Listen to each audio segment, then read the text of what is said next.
Seventh grade summer was the summer that I got into a lot of trouble with my cousin, or I like to say, got into a lot of fun with my cousin. And she had moved to Smackover, so I wanted to go and spend some time with her down there. And as soon as I got down there, she had to go with her dad. And so we begged her dad to take me too. And he was going to Alabama. And we were like, take me too. And so I got to go to Alabama with them.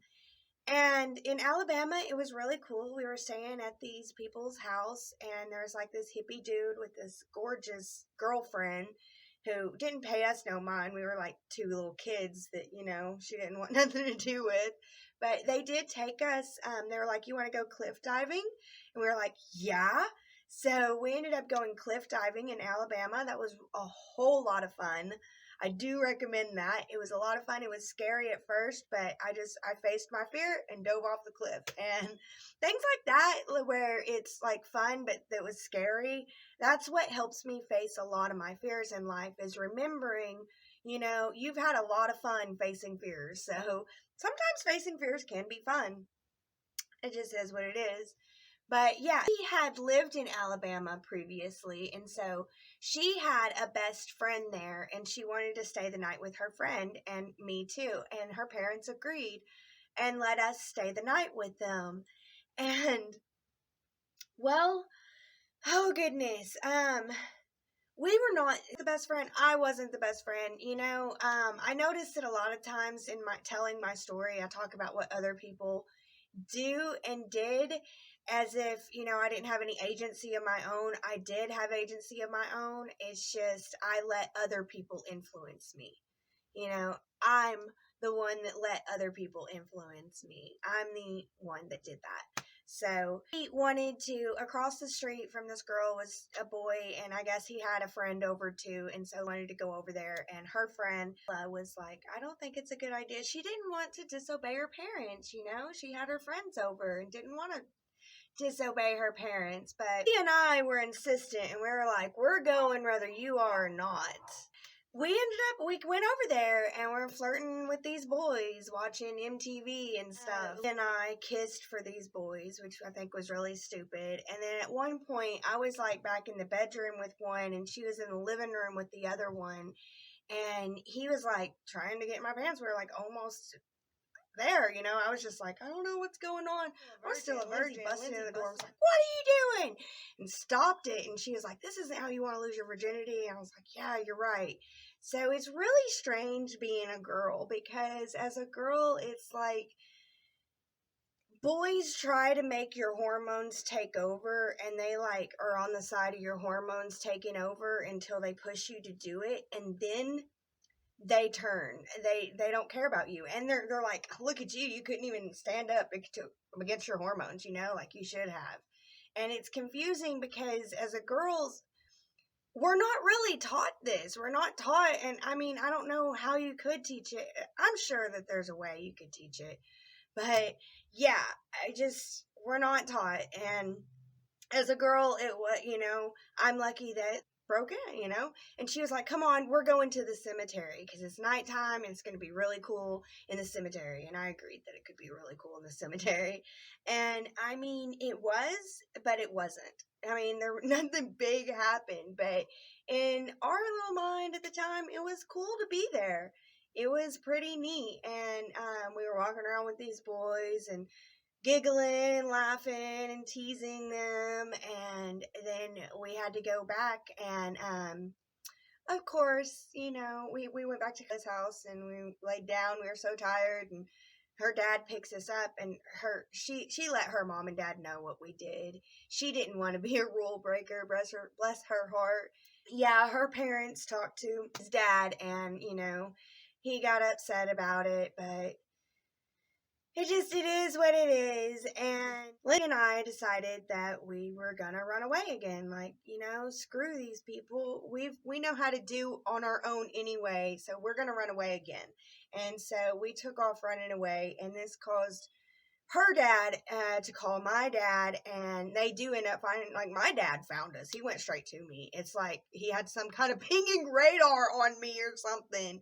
It really amazed me. It really did. And so yeah, we were not running away. We were in trouble, and we're going back. So heading back to in my 7th grade year, I start back at my grandma's, and I am in the teen department and having a lot of fun with all my girlfriends.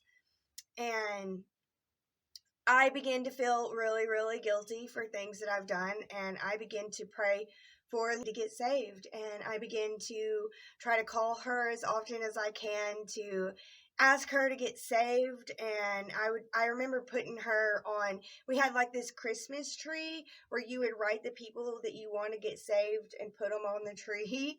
And I wrote her name on the tree. In my 8th grade year, I remember ending my 8th grade year thinking this is the best year of my life. This was the best year. My 8th grade year, it was down to just my 4 girlfriends, and we loved God, we loved school. My bestest friend was my friend Jessica, and I loved Jessica. I got to go to her house and stay the night a whole lot, and I loved her house. Like, at her house, her mom was very messy, but very loving. And she had a little sister who was also very messy. Jessica's room was very clean and pristine, and she loved my grandma's house because it was clean and pristine. But I loved her mom's house because, I loved the chaos, kind of. But it was like a cool, calm chaos, So I really hadn't experienced that.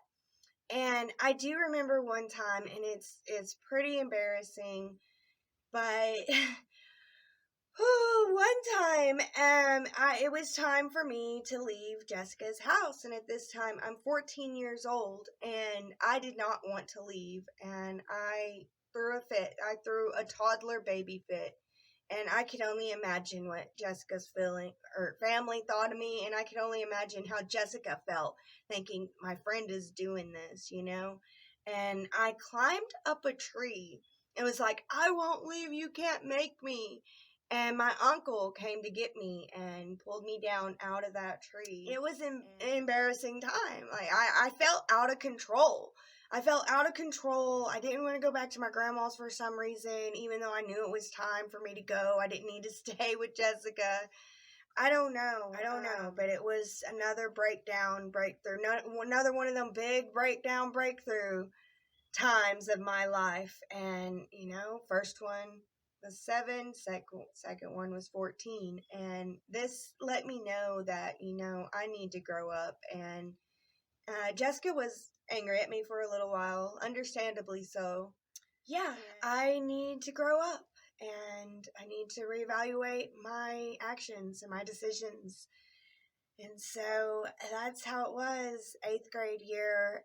And 8th grade year, I didn't get into a whole lot of trouble. I still wasn't smoking or anything. I was still grounded a lot for smoking, but I was handling it fairly well until about the end of my 8th grade year. I think that was whenever I had the breakdown at Jessica's house, and I climbed up the tree. But also, whenever I would stay the night with Jessica, we would sneak out and go hang out with boys during the night. That was very common in my childhood, or in my adolescence, teenage years. Sneak out and go hang out with the boys all night long. We never really did anything like that. It's just, we're so cool. We're hanging out under the stars and the moon.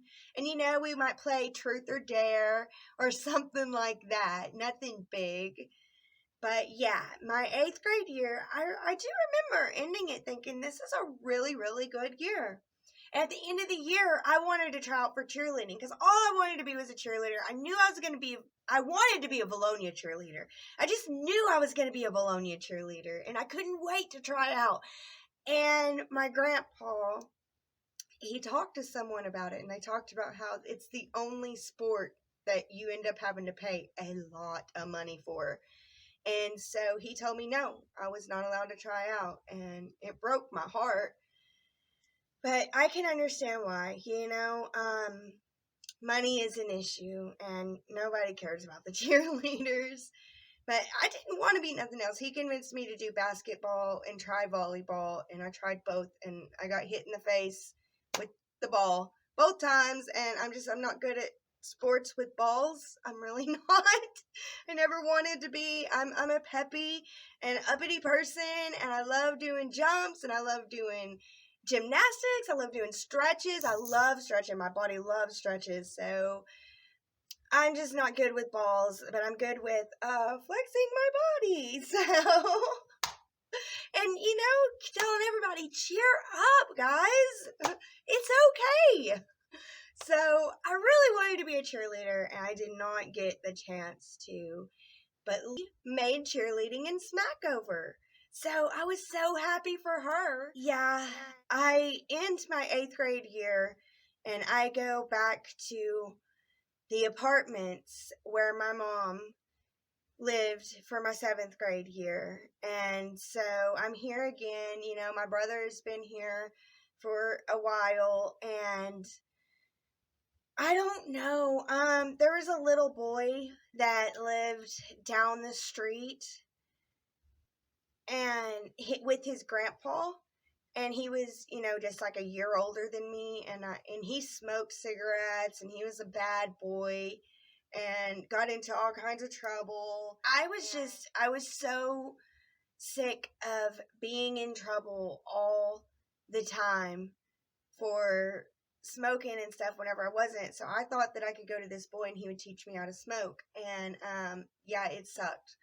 I coughed and coughed and coughed, and it was awful. But he did teach me. And, I had smoked before previously with my cousin back in Hot Springs. But at that time, I was like inhaling in my mouth and not in my lungs, if that makes sense.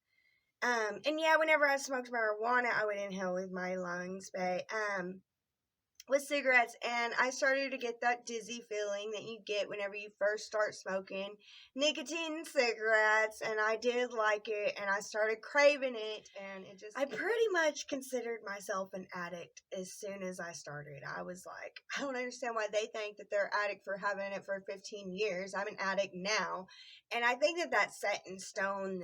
I'm definitely going to smoke for years and years and years. And I remember talking about it because I was like, man, I don't like that my mom smokes. You don't like that your mom smokes. Why are we smoking? And she was like, we're going to quit before we have kids. And I was like, oh, yeah, we're going to quit before we have kids.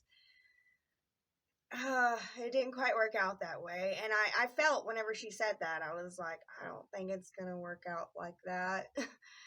But yeah, she's like, whenever we get pregnant, we'll quit, okay? That'll be whenever we quit. We'll quit when we're pregnant. And so I just went with it. And she had friends in Hot Springs. Back before she went to Smackover, I would hang out with some of her friends, like 2 in particular, and one I really liked and one I didn't really like at all. But she became a really, really good friend of mine, and I met her back then too. She came over to visit me before I moved to Smackover, and she had just gotten from gymnastics practice, and I was like, teach me what they teach you, and she was like, okay, and we were having so much fun. She was having fun teaching me, and I was having fun learning, and I really loved that girl, and I still love that girl, but I just wanted to put that in there because that's whenever I first met her, and I wanted to be in the right place, kinda. So yeah, today was a crazy day, and I do have a lot to talk about my 8th grade summer, but we'll get there. And I thank you all so much for listening, and I can't wait to see you on the next one. Thank you so much for watching my testimony. I appreciate all of you. I just want to put a disclaimer here at the end. This testimony is based off my memories and how I remember it, and memories can get convoluted, distorted. So maybe not all the details are factual, and it's not a completely factual story, but it's still my story and my truth. And I really appreciate all of you for watching. So I hope that you enjoyed it. Thank you so much for watching my story. That's all she got.